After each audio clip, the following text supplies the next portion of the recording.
for everybody tuning back in. Welcome back to the Tale of Two Beards podcast. This is episode 2 featuring Reesh. My name's R.A.P. And I'm Buddah. And today we have Reesh that's going to be hanging out with us on the show. All right, now let's welcome our guest. He's a Canadian artist from MP Productions. Here's Reesh. What's going on, guys? Hey, Reesh, how about you introduce yourself to the fans and let them know where they could find your music? All right, my name's Reesh. You can find me on Spotify, SoundCloud, YouTube. MP Productions, baby. We out here. We out here, baby. Let's go. All right, so we're going to start off with the interview portion of the podcast here. Buddah, why don't you start us off? For sure. So, Reesh, what kind of vibes would you say that your music tries to capture, and what can the fans, expect from your kind of music? I'm trying to go for like chill vibes, laid back stuff. Not trying to go for like no hardcore, like street stuff. Yeah. Just mostly more relaxed flows. Yeah. Awesome. Considering your style and everything, who can you say inspired you to become an artist? It's a tough one. I don't know. Probably like people like J. Cole, Kendrick, old school like Nas, Snoop Dogg. I could definitely catch the J. Cole vibes with you and stuff because you have the lyricism as well as just like the chilled relaxedness, not needing to amp people up for no reason, Thanks, man. Yeah, definitely. And I can see that you have like a really deep passion for cooking and food. If you can, choose any famous restaurant to eat at, like across the world, which one would you pick? Oh, man, I haven't been to a lot of them. It's a tough one. Man, I went to this really good place once in Toronto called Barbarians. It was fucking dynamite. Nice. I'll have to go check that place out myself. Bro, it's hella expensive. Yeah, it's good. It's good.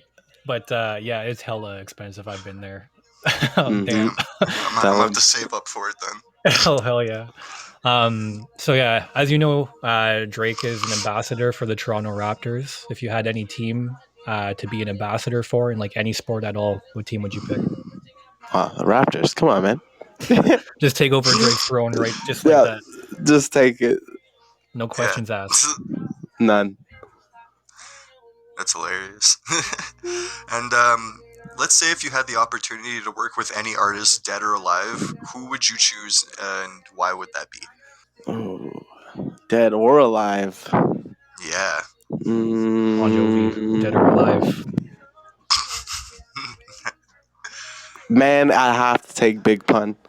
I'd have to. Oh, yeah. That'd be an Big awesome Pun for sure. Awesome little mix. Yeah, Bro, man, for sure. I feel like his flows and like the lyricism the guy had back then is just like ahead of his time. Like he would pass easily nowadays. No questions asked. Oh, so yeah, 100%. I have to be him. He would still be pretty high respected in the game. For sure, man. So yeah, the final question is, what's your plans for the future in music? Man, just grinding for now, I guess. I don't really have like some long-term wise.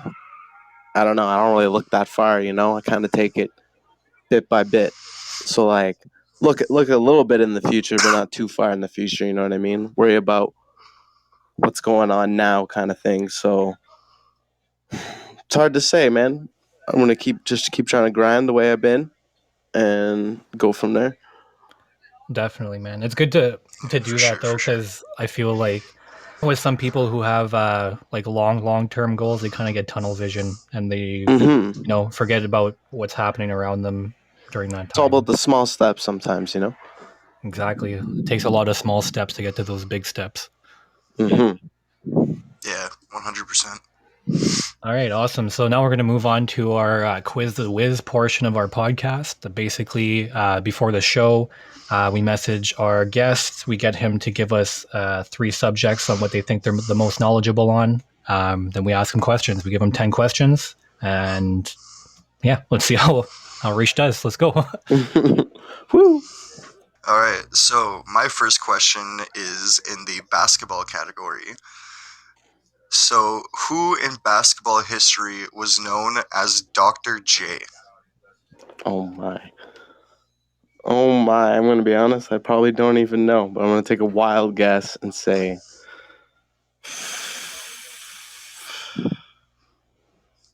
Man, I don't even have a wild guess. Dr. J. Any big Dr. names that start J. with J? Well, it's definitely not Jordan. 10, 9, Yeah, I'm gonna run with Jordan. 5, 4, You're You're gonna gonna go with run with Jordan? Jordan? 2, Yep. 1.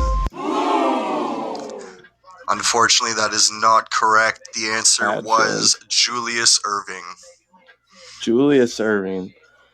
Big Yes, afro, sir. right? With a huge afro on NBA not Street Volume 2, bro. Relation to Kyrie Irving? I have no idea, to be honest. Yeah, I have no idea actually. Have to look into Interesting. that. Never heard of him, but I know the name Irving. That's fair. That's fair. All right, we'll move on to question number 2. So question number 2 is in the cooking or food category. So this is a true or false question. Okay. Nutmeg is a hallucinogen. True. It is true. Good job. I'll give you a little buzzer. I mean, you'd have to eat Hey. like enough of it. I mean, I feel like nobody eats that much nutmeg. No, nobody eats that much nutmeg. But so if you ingest nutmeg in a large dose, it works like a hallucinogen due to the natural compound in it called myritosicin. Interesting. But I do that not didn't know. recommend that anybody does that much nutmeg. No. Don't do nutmeg, kids. Stay off the nut. What? Stay off the All right, we'll move on to question number 3.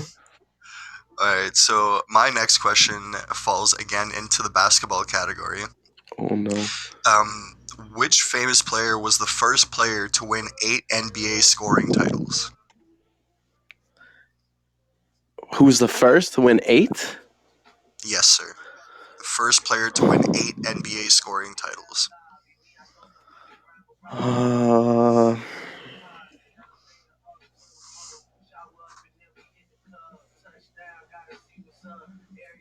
Man. White guy. I can't think of his name. 10, 9, It wasn't Larry Bird. 7, 6, Larry 5, Bird? 4. Is that your final answer? I'm gonna go with Larry Bird. Larry Bird, unfortunately, yeah, that is not correct. The answer is, funny enough, Michael Jordan. Worst. I'm the worst. I love you, young Michael. All right, we'll move on to question number 4 now. So this is another basketball question. Oh boy. How long? All right, were lay them slam- all on me now. How long were slam dunks illegal for in the NBA? Damn. I didn't even know that was a thing. Okay. Probably like 10 years, maybe? Is that your final answer? Yeah, I'll go with 10 years. Buddah, what do you think? Do you think I should give it to him or no? I don't know, man. It's your question. My question? Yeah, you get final say. I'll give it to you. The answer was 9 years. 9. Yeah. I was one off. That's Pretty damn close. Yeah, So pretty acceptable, close. I suppose. Yeah.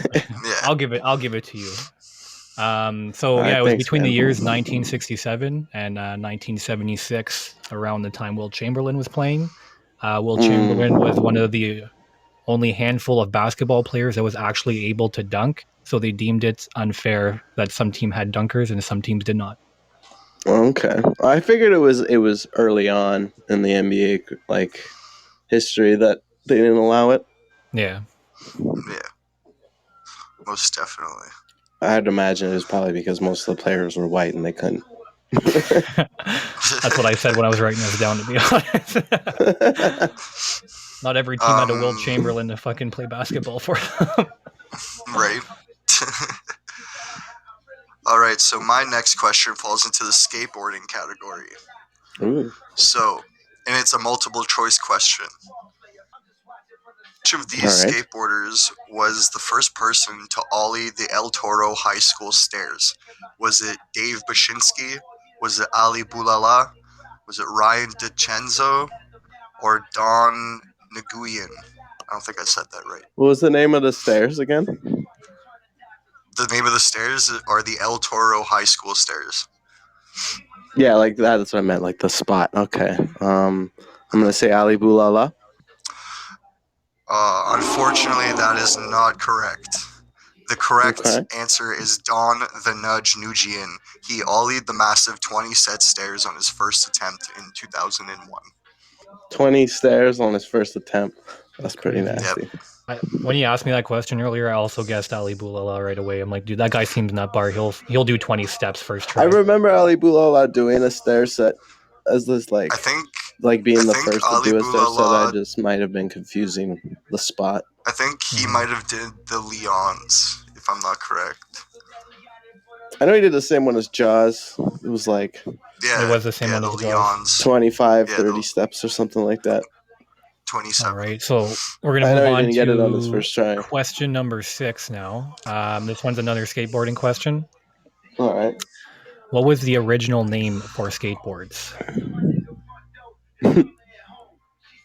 For real. For real, bro. For really real. Don't think too hard about it. Yeah.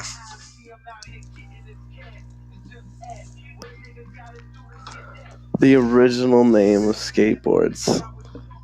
Yes, sir. Banana boards? I don't know. Is that your final answer? I'm gonna go with banana boards. I'm gonna imagine the answer is something really stupid. The answer is sidewalk surfers, is what it's I knew it. Bro, I knew it was gonna it's be okay. stupid. It's okay. When he asked me earlier, I said wheelie boards. Sidewalk surfers. Are you for real? Sidewalk surfers. Yeah, the reason why they called it that is because not a lot of people knew what skateboarding was, obviously, and it like simulated like surfing on concrete, so they called them sidewalk surfers. Interesting. That's hilarious. That is hilarious. All right, question number 7. All right, this again falls into the skateboarding category. What two tricks are combined to make a 360 flip?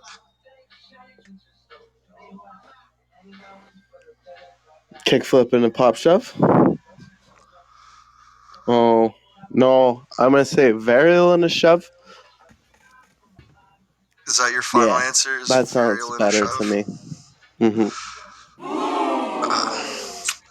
That is unfortunately not correct. It is actually a 360 shove it and a kick flip.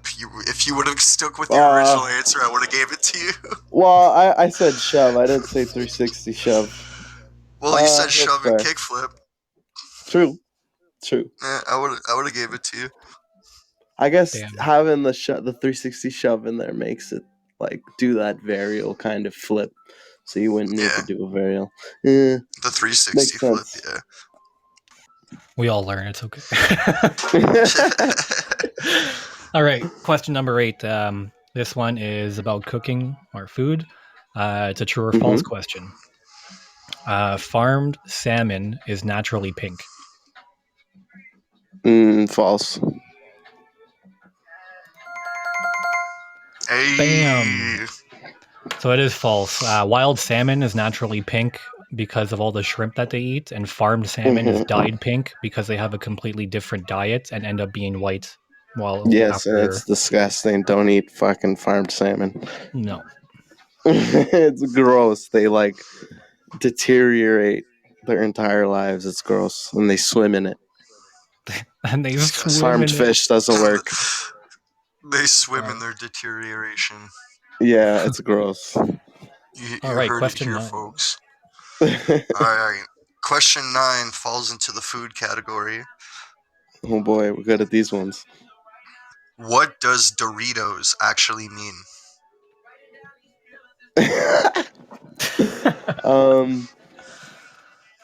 Again, don't think too hard on this one.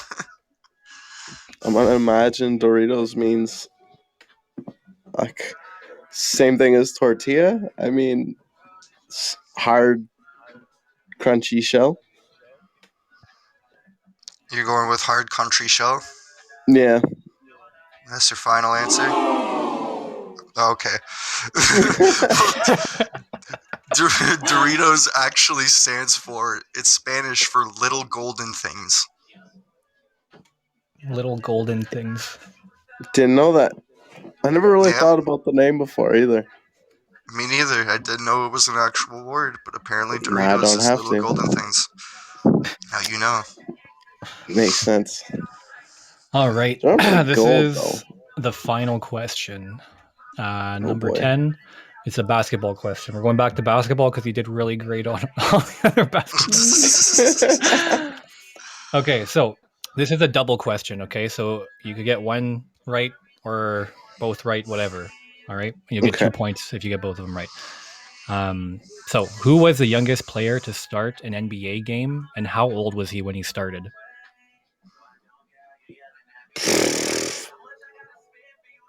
Man, I know nothing. Youngest basketball player, and when did he start? In the NBA. LeBron James, 17, Is that your final answer? I guess. Well, I don't have a buzzer for this, but you got one right and one wrong. Okay. The age was 17 years old, but the answer was Kobe Bryant. LeBron James actually came in the NBA when he was 18 years old. I knew Kobe he was That was was young. actually but my guess. Kobe was the youngest, eh? Kobe was the youngest to do it. That's why the That was Mamba was actually the my greatest. guess when he asked. The Mamba? What? Black Mamba, my friend. All Black right, cool. Mamba. So, Reesh, now we're gonna ask you, how do you think you did 1 out of 10? Terrible. Boom, boom. 0. 0 out of 10. 0 out of 10? No, I did like at least 2. 2 out of 10. At least 2, man. Well, you did 4 out of 10. 4 out of 10. Hey. Still Give you not a great. give you a golf But clap. it's better. For that. No cheering, just a golf Little- clap. Little golf clap. Deserved. Well deserved. Well deserved. All right. So after all that, now we're just getting into the chilling part of our podcast. This segment would be called "Do You Remember?" In this segment, we fucking reach out to our guests and we get them to pick a topic, and we kind of just start off from there and then go into whatever happens. So yeah, the topic that we're talking about today is the PS1, PlayStation Yes, Uno. man. Mm-hmm.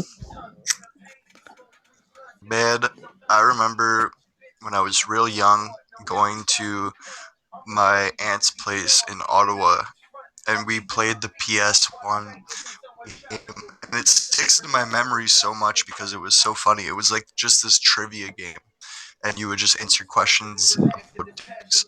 But me being so young, I had no knowledge about anything. So the guy would start asking the question, and I'd hit the button right away. And then he would shit talk you for a minute. He'd be like, "Oh, so you think you're real smart, little Speedy Gonzalez with the button? Well, why don't you just try to answer the question without hearing the question?" And then you just had to guess something random for like a question you had no clue what the fucking thing was. But I always loved his shit talking every time you press the button too early. Yeah, so that game was actually called You Don't Know Jack, and it's developed into Jackbox now. That's what it is. Really? That's hilarious. Yeah, so the company that made You Don't Know Jack for like PS1 and PS2 and stuff, and like board games and crap, they developed into the Jackbox Corporation company. Wow, Now they make a that's bunch of funny. those games. That's really awesome. Really? You know, my first memories of the PS1 is actually funny because when I was talking to Reesh about this, he was mentioning the Resident Evil games.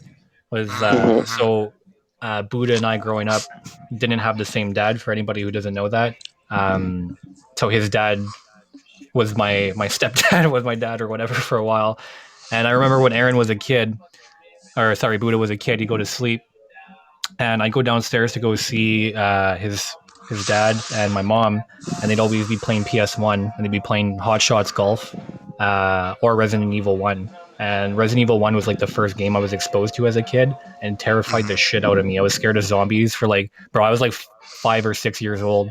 I walked up to this thing. Not a great time, but I loved playing video games after that. Let me tell you that. It was the same for me pretty much because like me and my buddies, my uncle was staying with us for a while, and he had like a whole pack of like PS1 games, and my grandma had just bought me one, so he was like, "Oh, here you go, buddy, have all my games," and he had like a bunch of like adult games in there. So obviously, it wasn't the first one, but it was the second Resident Evil. I remember like looking at the disc cover and being like, "Oh, this looks cool. Let's try this out." And me and my buddy started playing it. I remember like we just sat there shitting ourselves. Like, "No, you do it. No, no, you do it. No, no, no. I'm not going through that door. No, you go through just go through the door and you do it." And the other guy would be sitting in the corner covering his eyes like, "I don't want to do it." That's hilarious because like I remember at the time when I was playing that or that I watched them play, we were living in Timmins, and I came to visit my grandparents in Sudbury, and we went to Silver City that had just opened, and they had this one arcade game there that was a zombie game. And I was like, "Oh, I seen my stepdad playing this. I want to play this too." So I went to go play it. Terrified the crap out of me. I went to go to sleep that night, and I had like reoccurring nightmares of fucking zombies coming out of my sweaters inside of my freaking closet and coming and eating me in my bed, bro. Like, man, it was rough. It was rough. And then I remember we had downloaded or like illegally pirated a bunch of PS1 games and stuff like that, and we had like was it Simpsons the wrestling, I think it was, or something like that. Yeah, Oh, bro, the Simpsons wrestling, that game was hilarious. yeah. I'd still play that I right don't now. think I ever played it. Oh yeah, I remember um, going to the arcade, like you said, with when we were young and playing that zombie game. I'm pretty sure it was called The House of the Dead 2, and that one, like you said, giving me just nightmares because that one was really, really bad. Like, Yeah, I'm they were They just surprised they come have out those of like nowhere. All you have to do is just shoot them. oh yeah, and they would You just don't come get to towards you. move. The game No, it moves you moves. for you. Yeah, yep. They Yeah, it was actually really ended up scary. redoing.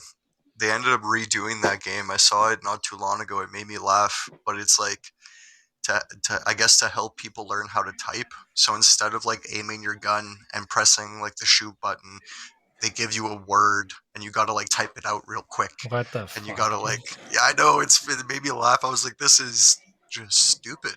I'd be too scared to be typing the words. No shit. I'd be way too What was stressed out. another? Zombies coming at me. I remember playing with my friend. We played a lot of Final Fantasy too, Yep, as well. That was that was huge. another big one on PS1. What was the other? There They was like actually. 3 of them on PS1 or something like that. I think Oh there yeah, was like there was a 6, few of them. 7, 8, maybe even 9. I don't remember too well. There's another game too. I played with my uncle. It was Contra. That was the first game that I like Contra. actually got to sit down and play, like on my own like system. You know. Hmm. Contra was good shit. I remember playing it with you for a little bit before we were foolish and young and messed up the disc and it never worked again. There was one game. It was like a rip off of Resident Evil. It was called Dino Crisis, and it was literally Resident Evil, but they replaced all the zombies with dinosaurs and shit. That's hilarious. That's Yeah, amazing. it was like Jurassic Park, but like you'd be like in New York trying to make your way from point A to point B, and instead of zombies, it'd be like raptors and T-Rexes and stuff. It was pretty good. It was like literally the same game. It had the same mechanics and everything. That's funny. Yo, do you guys remember? See, I brought this up to a few people, and since you guys have both played Resident Evil, do you guys remember the Tofu character? What? The The tofu tofu character. character. Yeah, nobody remembers the Tofu character. I think it was for Resident Code Evil Veronica? 2. I don't know. I think it was for number 2, but you would beat the game, and then you had to do it like you would do the game again, but in like a time situation with a character named Hunk. So it was like you had to beat a certain Oh time yeah, to you beat the had game. yeah, Hunk. You had to as a Resident Evil 2, and you had to beat the game with both characters. So you had to do Leon's playthrough and then Claire's playthrough because they were different. Yeah, and They then they you like unlocked. yeah, and then when you got to Claire's ending, you got the real ending of the game, which was Claire and Leon fighting fucking Birkin on the train. Because like when you beat the game as Leon, that doesn't happen. It just ends when you guys get on the train. But Yeah, if you beat it with Claire, you get to that point, and then whatever. But then you would unlock a special playthrough, and it was Hunk's playthrough, and that's what you're yeah, and then talking you had about. to do everything like under a time period. Yeah, you Where, had like 30 minutes or something like that. yeah, It but was kind of like a mercenary mode mission. if you beat that one, you ended up unlocking another playthrough as this character named Tofu, and you were just a block of tofu, and you had to do the whole game just with a knife. I And didn't you know could that. and you couldn't heal yourself, and like every time you took damage you would turn a different color, like you'd get progressively more red or purple or something like that. But yeah, you can only play the game through with a knife, and you can't heal yourself, and you were just a big block of tofu. That is hilarious. It Yeah, sounds nobody like a remembers mod, tofu. but I believe that was a feature in the game. Oh no, Sounds. it was in there. It sounds like If I, Capcom.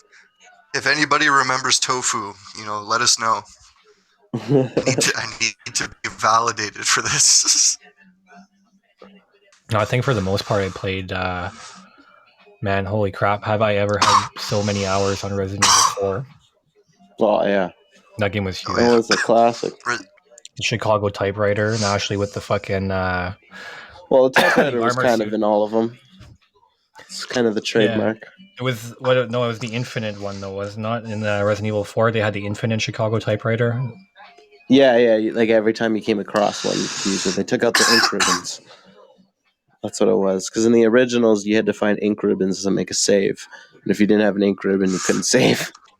But ink ribbons were limited. I think there was like 25 in the whole playthrough in the second game. So like if you saved more than 25 times, you're pretty much fucked. Damn. Mm-hmm. Yeah, that's why I liked Resident Evil 2 though, because you had to go through the game kind of carefully. Because otherwise, you'd be like, get to the end, and you'd be at a spot where like you really fucked yourself, and you're like, fuck. There's no option but to restart the whole fucking game. Yeah. Yeah, that would piss me off. To Use be too honest. much ammo. You know what I mean? Like you get into an encounter where you could have did something different, and you chose to just pepper the fucking monster, and you're like, oh, I guess I could have saved ammo there. And then you go into the next spot, and there's like a horde of zombies you have to shoot. And you're like, there's no way around it. You have to fight it. And you're like, oh, I have 5 shots. Yeah, Gotta pull yeah, out that the would trusty definitely. knife. Mm-hmm. But the knife sucks in Resident Evil though. It's like a tease. It's like, all right, you're not completely hopeless, but yeah, good luck. I remember. They I always think make it's the in number knifing 4. animation so aggressive too. Yeah, Oh and it's yeah, it like was always difficult way too. too You gotta like intense. hold a button so you can like go in the stance, and then you had to hit the button so you could swing. Yeah, you had And to like there's aim it always the properly missing. too. Yeah, that's what I mean. Like the Yeah, missing aspect of like you swung, but you missed it completely, and it hit you, and it grabs you, and it did whatever. You lose half your health. no, I remember Stressful in game. very stressful. But I remember in Resident Evil 4, like you said, the knife sucks in all Resident Evil games, but there's this one major boss in Resident Evil 4 that you could take out with your pro tip to all gamers, by the way. Is it the The Kaiser one? The Kaiser fight? Is that the dude that's like always talking shit and flipping his knife around? Yeah, the Russian guy. Yeah. Yeah, Because you yeah, get yeah. this fight, you get his knife, his arm, right? Yeah, you can just knife his arm like 3 or 4 times Mm-hmm. and he dies, and then you win. Yeah, I'm pretty sure they force you into that in that one almost, where they like the one boss fight in the game where there's no ammo laying around while you're fighting him. Yeah, Like you just have to, and you're like just stuck on this like small platform. yeah. But it's funny because like they don't. like they obviously don't tell you. So like I remember playing it myself and watching Brad play and just like unloading clips into this guy, and it takes forever. Like it literally takes forever. But if you just knife him a few times, you're good to go. Yeah. Bro, I can't count how many people I fucking pranked with that one Easter egg that they added into the game where you are in Resident Evil 4, where you go out to the dock and you shoot into the fucking water and that thing comes Dude, up. you got me with and that you shit. Oh yeah, the fish. You got me with that shit. The fish is hilarious. I know. I'm just like go up to people who like don't really play games or people who do play games but like not so much Resident Evil. I'm like, yo, you got to check this thing out. You want to beat Yo, this you boss told me real if I quick? shot, yeah, you told me if I shot into the water, like a bunch of fish would pop up, and the fish would have like ammo and treasure inside them. Have you seen the fish So that I swimming in the shot into water? the water, fucking motherfucker came up and ate me, and I almost crap my pants. Yeah, all the things that were good about that game too, they recreated in the new one. I find Village, pretty much the fourth one, just first person. Yeah, I have like, yet to try that one out. Yeah, Yeah, they brought it's pretty every great. aspect of it back. There was even like a part where you feel like the fish, like you remember like on the lake, you're on a boat Yeah, and stuff, and there's like this fucking monster in the water. no, Yeah, it's I the same know one we were just exactly talking what you're about. talking about. hmm No, they redo it in Village. Yeah, like Oh, they redo a new not one? like they didn't Yeah, like copy it, but like they kind of like redid the the the idea feeling of of it. that. Yeah. I really like that boss fight. It was honestly one of my more favorite ones. hmm Another thing I have to like really like give them props for is Resident Evil is one of the games that you're not able to just sit there and watch any of the cutscenes or anything like that because they always have their like the interactive cutscenes where it's like randomly somebody attacks you and you got to fucking mash R2 and L2 Yeah. to run away out of nowhere and you're like, oh man, Oh yeah, we're just rolling a joint. I was about to go outside, but I guess I'm gonna fucking smash R2 and L2 as fast as I can now. Yeah. no, I've I definitely remember in been in that 5 situation. too. I remember in 5 you had to like at the end of the game when you're fighting Wesker at the very end, there was like a couple of parts where one of you, because it was co-op, right? So one Yeah, of you would go on a path to get to Wesker, and you would like fall off a cliff, and you'd be hanging there, and the other guy would have to come and save you. But while you were hanging there, you had to smash the buttons, otherwise you would fall. So like you had to sit there and like repeatedly smash them. And I remember so many times where people just wouldn't smash the buttons hard enough, and you're like running to go get them, and they would just fall. And you're like, "What the fuck happened?" And they're like, "I don't know. I was smashing the buttons." I was like, "How fast?" obviously not. Yeah, you weren't doing it right. Yeah, it's the worst, dude. That exact fight reminds me of this one scene in it that makes me laugh every time. Is excuse me, is a part where I forgot what the chick's name was. Like, wasn't it Sheva Shiva. or something? Mm-hmm. Yeah. Yeah, Shiva. So Chris is like coming around, right? And you're playing as Chris, and you have to go up to this rock and like smash R2 and L2 to fucking like get it to fall in the lava or some shit like that. I don't remember exactly what it was, Oh yeah, but I remember dude, that. It was a big bro, this moment. guy's fucking giving this thing right hooks and uppercuts. This huge ass Yeah, the fucking rock. boulder, bro. Like, Yeah, oh my god, man! Like that was so cheesy. Like the whole game, I kind of like, it's it's Resident Evil, whatever. But right when that happened, I was like, what the fuck is this, dude? Like, I he could mean, have like just pushed it. It would have been more it's to be effective. expected. Like, remember, like every time this guy fell from like 6 stories high, he would miraculously backflip at the last second and land on his feet. Yeah, I wasn't surprised he was punching rocks. I was just surprised he was actually busting them open. Chris Redfield, ladies and gentlemen, what a fucking legend. what a fucking Have you legend. guys seen the trailer for the new Resident Evil movie? No, I haven't. I was filmed here, eh? Yeah, it was filmed here in Sudbury. Shout out Sudbury, Ontario. But Woo. no, it was pretty. It looked pretty cool. I thought it was just gonna be like a story in Resident Evil, but no, like Chris Redfield's in it, Leon's in it, Claire's in it. Like Finally, they they're did all in such it. a shit job on the other ones, man. Like they tried to incorporate all those characters into Alice's story, and it was like, oh my Super god, it was dumb. so poor. Oh, it was super dumb, man. They had Yeah, like Chris Redfield in jail and shit, and he was like locked up, and then later on you meet Leon and he's like a mercenary. It's like, hey, no, what the fuck? What is all this bullshit? Yeah, no, I saw the trailer. It looked pretty good. The only thing that I'm not super, like pumped about is like the guy that they got to play for Leon doesn't necessarily look like Leon at all. They should have got the But guy from the other one to play him. He looked exactly like Leon. well, I feel like this guy will do a good Leon personality wise. Like I feel like that's why they casted him. Like he plays a good Leon. Might not look like him, but he plays a good Leon. Okay. Oh, I feel like if you don't look like Leon, you sure as hell better play a good Leon or not be in the fucking movie because I'm not gonna go watch it. Like, 100%. But I feel like the main focus is on Chris and what's her name? The lady in the red jacket. No, Claire, Yeah, I think Chris's sister. I think it's more so about Chris and Claire. Ada wears the red dress. that's where I mistaked it. Red. The red. And apparently, because I have this one friend who's super into Resident Evil and the movie and all that, and we were discussing the trailer, and a few of the zombies that are in the movie are famous enemies from the games. Okay. Well, they did So they did that a few really cool. times in the other movies too. They did Some of the enemies Nemesis. that we've grown up fighting and all that. That's good. Yeah, that's pretty dope. Man, I can't. Even Resident Evil 5 I play a lot too with my buddy. Man, there was this other game. Dude, have you guys ever fucking played Final Fantasy Tactics for Game Boy? No, I hated any tactics game.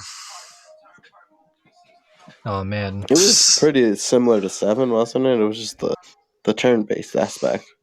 Yeah. I didn't mind it because like sort of like the strategy and stuff, but I found they did really fucking well with the story on I think it was the second one for Game Boy Advance. It's pretty dope. No, I was not a fan of those kind of games. Well, to each their own. Some people like them, some people don't. Oh yeah, no, like all respect to the people that do like them. I do like I've heard the stories and they have like amazing stories like all the Final Fantasy games. I'm just not a fan of the game mechanics, so I just can't get into it. But the stories are amazing. Like shout out to Final Fantasy. All right. Let me ask you both this then, okay? With considering today's graphics, like all the games that you're playing and stuff like that, what is one old school game that you could always go back and play to for hours on end? Left 4 Dead. Left 4 Dead. I haven't played that in a long time. Bro, I could bust out a dusty fucking Xbox 360 and play Left 4 Dead any day, dude. That game was so good. It's just like a fun game to play. Oh yeah, no, 100%. I remember playing it for countless hours with Brad. Yeah, for me it would probably have to be any Saints Row game 1 through 3. After 3, it just kind of fell off, in my opinion. And then, like any old GTA game. Yeah, GTA is pretty dope. Yeah, GTA is always good. I've grown up playing. See, that's like my favorite kind of game. Is a free roam kind of game where you can just go wherever, do whatever. And I just have spent like a good portion of my life playing like GTA San Andreas, for example. I still have it on my phone actually, and I play it all the time. On the go. Me, I have to say, this is gonna be kind of weird, okay? But I could go back. Okay, for example, I'm gonna do this. I'm busting out a party with a bunch of my friends. little like gaming party. We're all just gonna have fun, whatever. I'm gonna bust out my fucking Nintendo 64 and we're gonna play Mario Party or Mario Tennis because all of the fucking Mario games Hell that they yeah. make now are fucking garbage, bro. All the Mario parties that I've tried Poo-poo. recently are shit, dude. All of the fucking Mario sports games I've tried recently are also shit. The only thing that they have still going for themselves is the Mario Go Kart or Mario Kart, whatever fucking shit. Yeah, but that's really easy to like. That's hard to not fuck with, you know. Yeah, just a fucking go kart going. But yeah, like I find everything fell off like so much. Like I have the newest whatchamacallit, Mario Party, and like I have fun playing with my girlfriend, don't get me wrong, but it's nothing like fucking back in the day whatsoever. Oh no, so many hours spent playing Mario Party like 2 and 3, and The thing is too that I find ruined it a little bit was okay, well it's kind of like a double-edged sword because it ruined it and it also made it a little bit better is like the motion sensor systems and stuff like that because they made a lot more mini Yeah. games based off of that, and like I don't want to look Yeah. like I'm freaking jacking off on my couch when I'm trying to fucking play Mario Party, you know what I mean? yeah, like I'm trying to be a lazy piece of shit and not move. Yeah, but yeah, that's one of the few games that I could go back and 100% play. Even like same thing with the old Pokemons, I could go play all of those fucking a million times over. Pokemon Stadium. Oh yeah, Pokemon Stadium on fucking Nintendo 64 was a huge game. Pokemon Stadium 2, the mini games on there were ridiculously awesome, man. They were so fun. Playing like basically Beyblades with that one. Fuck, what was his name? Hitmontop. Yeah, Hitmontop. You'd play like Beyblade with Hitmontop. It was a good time. And it was pretty like dope too because I remember even playing like Pokemon and shit all at that time on the Game Boy. Like you just see like their effects of like their attack, whatever, like a fucking surf, a wave goes by the screen and then the other Pokemon flashes, you know, like the old school shit. Yeah. But Yeah. like Nintendo 64 by all means wasn't revolutionary at the time whatsoever. There was still a lot of other shit coming out, right? You know? Yeah.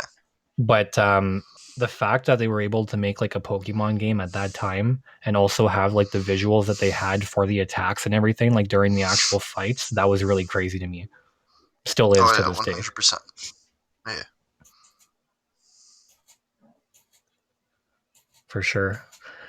I think it was a little bit before like my generation, but I wasn't too much into Sega, like the whole Sonic and shit like that. Yeah. I don't know. I played Sega, like, I don't know. I played Street Fighter with my uncle for, like, a little bit, but then the Sega, for me, just kind of fell off. Well, see, games like that I played, like, mostly at, like, an arcade, you know, like well, actually, it depends. Like, Mortal Kombat, I did have on a Super Nintendo at one point. Or the NES. Oh, man. Yo, this is a hilarious story. Okay, so I just thought of this. So back when like Aaron's dad was still married to our mom, we had Super Nintendo, and I used to play whatever fucking games I wanted because they didn't really care, just like play whatever video games. And I played a lot of Mortal Kombat, obviously. And bro, so my real dad is like, well, he's not so much anymore, but at the time was like super Christian, super religious. Like, I can't even, like, when I went to his place to go visit, I wasn't able to watch any TV. I wasn't able to play video games. All I was able to do is like hang out with my stepsister, fucking play Polly Pockets with my stepsister, or read the fucking Bible, right? And look how I turned out. It's hilarious, man. Bible. But yeah, those are the things I was allowed to do when I went to go visit my dad, right? And there was one time, usually when my dad came and picked me up or my parents dropped me off or whatever, I was already ready to go. But this time I was gaming out, playing Mortal Kombat. My dad comes upstairs while I'm playing Mortal Kombat and he sees on the screen that I just murdered this person. And he freaks out. He's like, what the hell is this? Blah, blah, blah.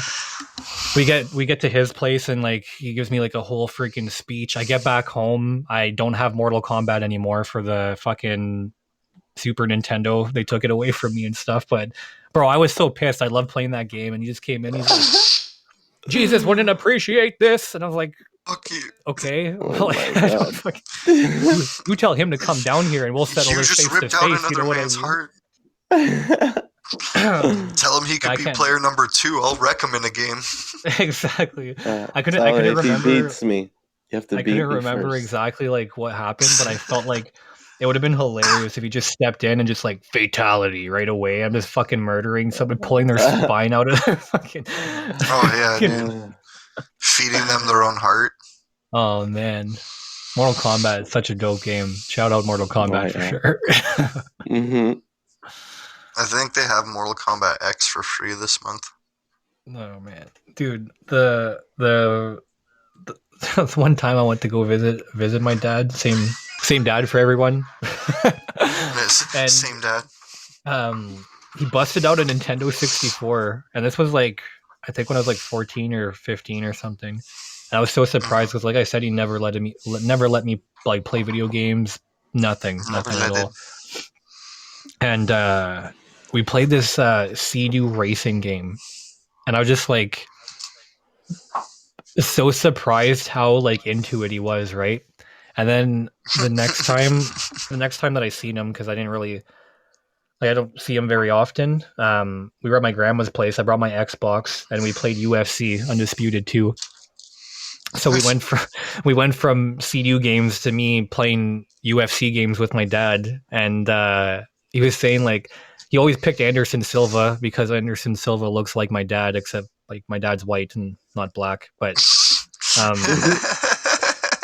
so yeah, my dad's named Clem, so they just called him Black Clemmy or whatever, and that's what they fucking used whenever we play against each other. Yo, shout out to Black Clem and White Clem. And White Shout Clem, out to White and Black Clems. Yeah, it was crazy, man. It went from my dad seeing me playing Mortal Kombat and like basically tearing me a new asshole to us playing a CDU game to us playing fucking UFC and punching each other out. Fun times. Amazing journey through life. Amazing. One of the best. All right, you guys have any crazy like video game stories? We got about 11 minutes left here. I mean, yeah, probably. You know what game I really miss actually, and I wish they would redo? I was never really into like racing games too much myself, but was Sled Storm. I loved playing Sled Storm on the PlayStation 2. Dude, that game was fucking amazing. It was ridiculous. The things that you would do, jumping off of like avalanche mountains over ice spikes on like a jet nitrous infused fucking skidoo, doing like tail whips and fucking like just the most ridiculous. This was like downhill Stupid shit. domination, but on a sled. Yeah, bro, they had this Yeah. one guy that had his fucking vehicle was a mixture of a dirt bike and a snowmobile, and it was the sickest fucking thing ever, bro. Oh yeah, dude. They had this one snowmobile that it was literally like it didn't even touch the ground. It was like a hover snowmobile and it just ripped. I remember downhill domination. Just play the shit out of that. Yeah. You just like ATV race your off-road buddies down the theory hole.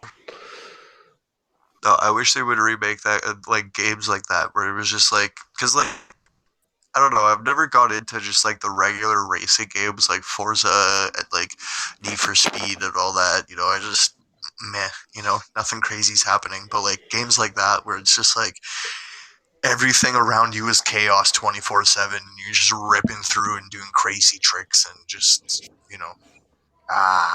Yeah, shit like fucking what the hell's that game called? God damn, the friggin' game with all of the vehicles like fucking shooting each other and all that stuff. Twisted Metal, that was the game. Maybe after. Oh, It was Twisted Metal, Jack X Combat Racing. Oh, bro, that was such a good game. Obviously, fucking Mario Kart, whatever. But Yeah. those were the classic. best ones. Like for like just straight up chaos around you while you're playing, especially Twisted Metal. That's like the most famous one. Twisted Metal is fucking bonkers. Sweet Tooth, bro. That's what my friend got me playing in the Rocket League, and that's the skin I used. I used Sweet Tooth because it was the biggest vehicle. I just play goalie and fucking get the ball out of there. Actually, something that I wanted to bring up, I just remembered. Have you guys seen Tech Nine's new song with Dwayne "The Rock" Johnson in it? I Yeah. have. I seen the Rock's part, actually. I seen it on Instagram. I really like this song. The song itself is really fucking dope. Like everybody goes really hard. It's a Tech really goes good hard. track. Was it King ISO goes hard, and the other dude. They all go hard respectively. Yeah, but I feel like The Rock went hard, but I also feel like it was just like out of place from the rest of the song. It didn't feel like it belonged in the rest of the song, in my opinion. Well, yeah, I feel like if he would have sped it up a little bit and he would have like kicked another few bars like at a faster pace, then it would have fit perfectly. Well, yeah, or if everybody else would have slowed down a bit, because like everybody was coming with the speed. Tech was coming with the speed. The second person was coming with the speed. King ISO came in with the speed, and then The Rock fucking slowed the song down, and he's like, "Hey, yabba dabba doo," and I was like, "What the fuck?" Like he did spit with a quickness, but not like super fast. I still loved it though, regardless. I enjoyed it. I'm gonna be honest. I thought The Rock's the last dude I was expecting to see in a rap video, let alone a Tech 9 rap video. Bro, that guy has to do everything. The guy has to do everything. I love how at the intro of the song they're pretending like they're like fucking best friends and stuff. It made me laugh. I was like, you never see these guys together ever, and they're like, "Hey, yo, I remember talking to you." No, like you said, that he has to do everything. It's funny that like at the ending when he gives that like shout out to Tech 9 and then he takes that shot out of the bottle, that's like his brand of alcohol that he shouted out as well. What is it, Terramata or something like that? I didn't even know that. Yeah. So yeah, he literally does do everything. Wrestler, actor, apparently musician now, alcohol connoisseur. Well, he was already a musician before, because was that fucking movie with him there, the Hawaiian movie, Moana or whatever? Oh yeah, that's true. Is that what it's called? Yeah, Moana.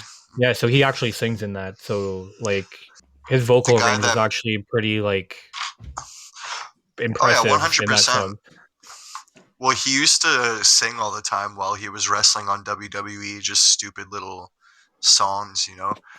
But fun little fact, Lin-Manuel Miranda, the guy who produced and wrote Hamilton, is actually the person who wrote a lot of the music for Moana.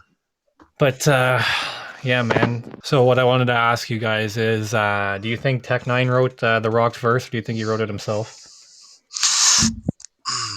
That's the thing. I think The Rock wrote it like strictly on the basis of, like I said, him performing like stupid little songs on WWE back in the day. That, you know, I feel like he wrote it. I feel like it might have been half and half, to be honest. I feel like he probably wrote it, and then he probably, knowing him, he probably sent it to Tech and be like, "Yo, what do you think of this?" And then there might have been touch-ups, might not have been. Yeah.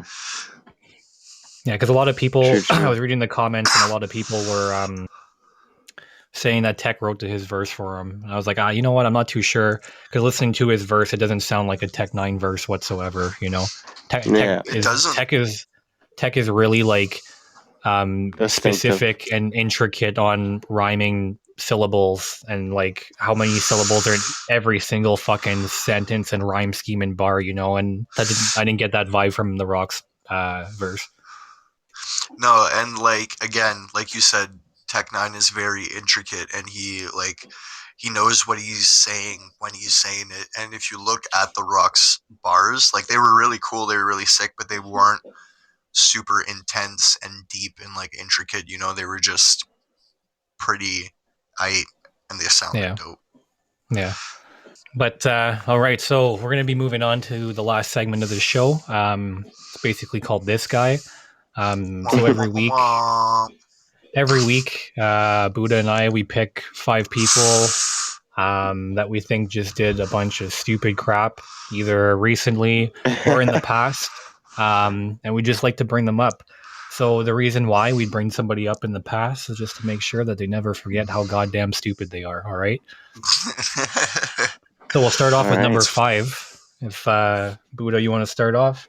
So number 5 for me has to be personally, if anybody remembers Ashley Simpson whatsoever, when she was, trying to have a little singing career going, and then went on SNL and was caught lip syncing her song when they played the wrong song on stage, and her only solution to it was to do a little hoe down and walk off the stage, and ultimately tanked her career. I remember that happening. Honestly, I also remember another part of that too that really like blackballed her from the industry was the fact that she blamed her band for playing the wrong music afterwards too. Nobody wanted to work with her after that. Yep. She straight up said, she's like, yeah, I don't know what happened. My band started playing the wrong song, so I just started to do a jig.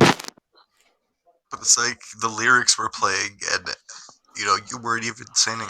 And sorry, I didn't know your words come out of the guitar. My bad. Didn't know that. Whatever. Well, I have to agree that is something pretty stupid. A this guy moment, indeed. I guess it'd be a this gal moment in this case. Oh yeah, this gal. All right, so do you have a number 4 for us too? Oh, I do have a number 4. This, actually, I'd never even heard about this, but it seems like something that he would do. So no, my number 4 is Nicolas Cage. Back in 2009, had to file for bankruptcy after going on a luxury spending spree of buying castles, homes, yachts, and vehicles, all plural, not singular, all plural to all of those. And his financial advisor told him that he needed to make at least $30 million a year to keep up with his luxurious lifestyle. So, he had to result in making a lot of paycheck movies. So that's why we kind of have a lot of really bad Nicolas Cage movies in the world. It's because homie was trying to spend at least $30 million a year buying multiple castles and yachts and homes and stupid shit. Dude, that's hilarious. It's like his solution, let's spend less money. His solution is, let's make 40 million shitty movies. They just friggin' put them out. I need at least 12 more castles in my life. Let's make some shitty movies right now. That's hilarious. Oh yeah, I didn't even know he owns castles. Apparently, I don't think he does anymore because he had to file for bankruptcy. So I think he might have lost all of his castles. But apparently, at one point, he owned multiple castles, multiple yachts, multiple vehicles, and multiple homes. Wow. Freaking that's crazy. Stupid, bro. And it's funny because it's like Nicolas Cage. Honestly, real like Wall Street. I've seen a lot of like random like what do you say, those like top 10 like lists and stuff like that, where they have like random Nicolas Cage movies that I've never seen in my life, and I'm like, never heard of before. The lowest budget film, and you're like, why in the hell would Nicolas Cage be in this movie? But he is, and There's your answer. Exactly. Half of the time, if you think it's a fake Nicolas Cage like impersonation, it's most likely not, and it's actually Nicolas Cage. Yeah, doing something that he's trying to buy another castle. Well, man, I don't even know if we could top Nicolas Cage's stupid stuff, but we have 3 more people to go, so let's hope this does. So number 3 would be Hugh Grant. Does everybody know who Hugh Grant is? I believe I'm familiar with Hugh Grant.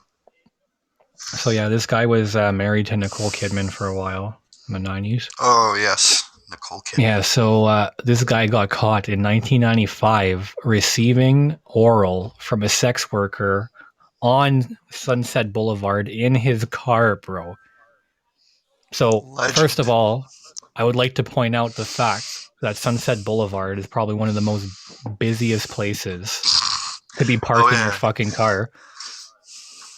I haven't personally been there, but I've watched enough movies, TV shows, and seen news reports to know that you don't park your car on Sunset Boulevard and get a blowjob, you know?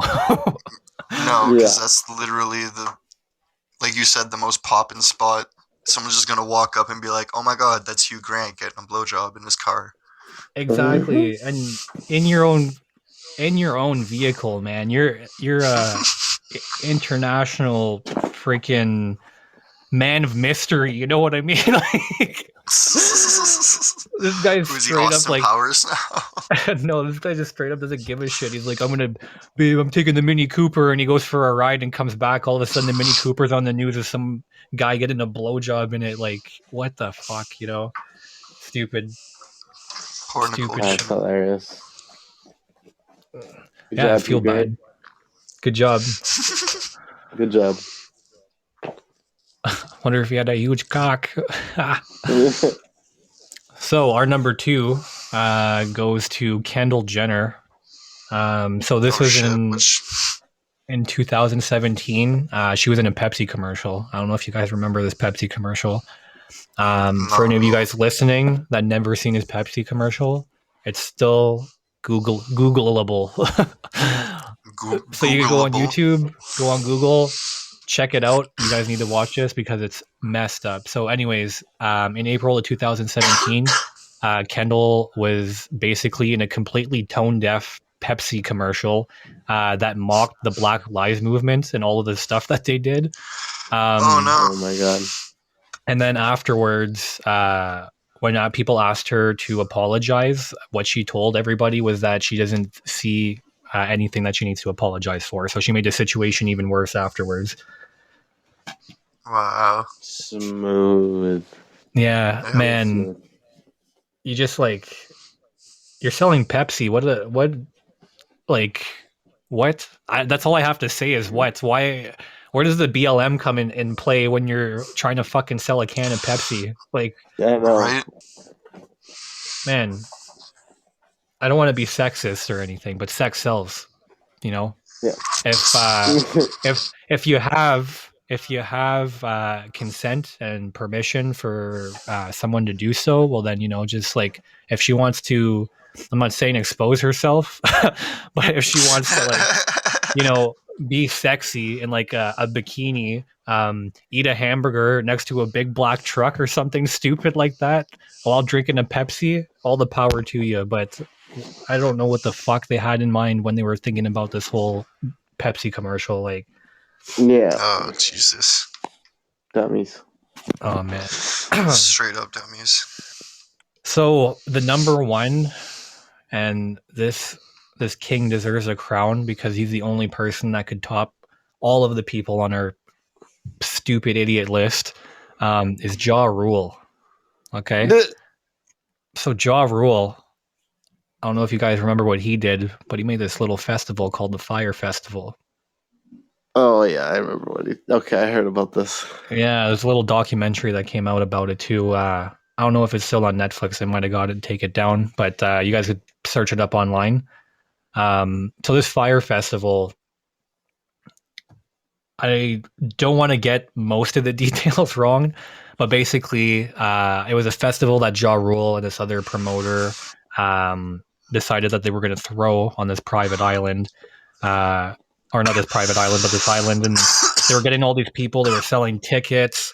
They were I remember claiming this. Yeah, they were claiming that they had like villas that people could stay in and like the best chefs in the world. And then they had all these talents, like musicians and artists from around the world that were going to be doing like concerts the whole weekend. It's going to be a huge Yeah. event.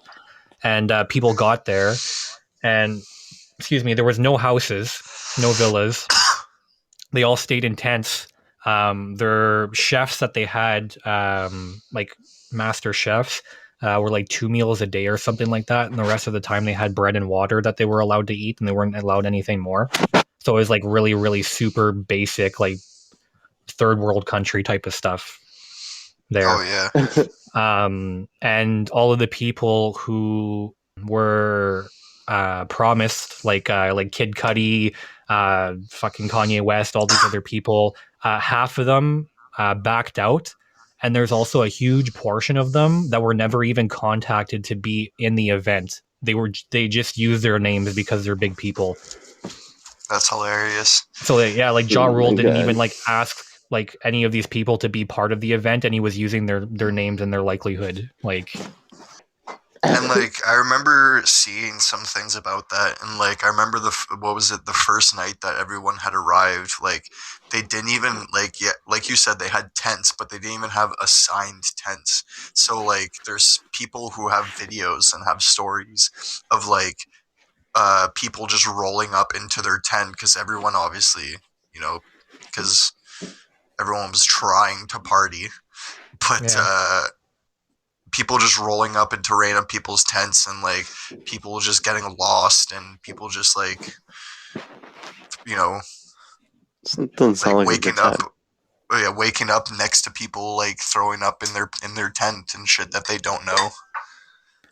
Yeah, it was definitely a rough time for the people involved because like they paid a lot of money and got there. And the thing is that the island was extremely secluded. So it's not like you could call your parents to come pick you up. You need to wait for the next plane to come fucking pick you up. Like you're stuck there. Yeah, man, that shit Wow. was messed right up. But Yeah. yeah. So the only thing I could Good job, say Ja about Rule. that is that I wonder if Ja Rule's friends still call weed fire around him when they hang out. Or if Yo, he's like, yo, man, don't use this that word shit's around fire. me. This shit's fire festival, bro. Oh man. All right. So I'd like to thank Reesh for coming on the show. Thanks for hanging out with us, man. No problem, man. Thank you. I'd like to thank everyone for tuning in. On behalf of the guest, our co-host Buddah, and myself, we would like to remind you that we don't talk about Fight Club. Good night, everyone.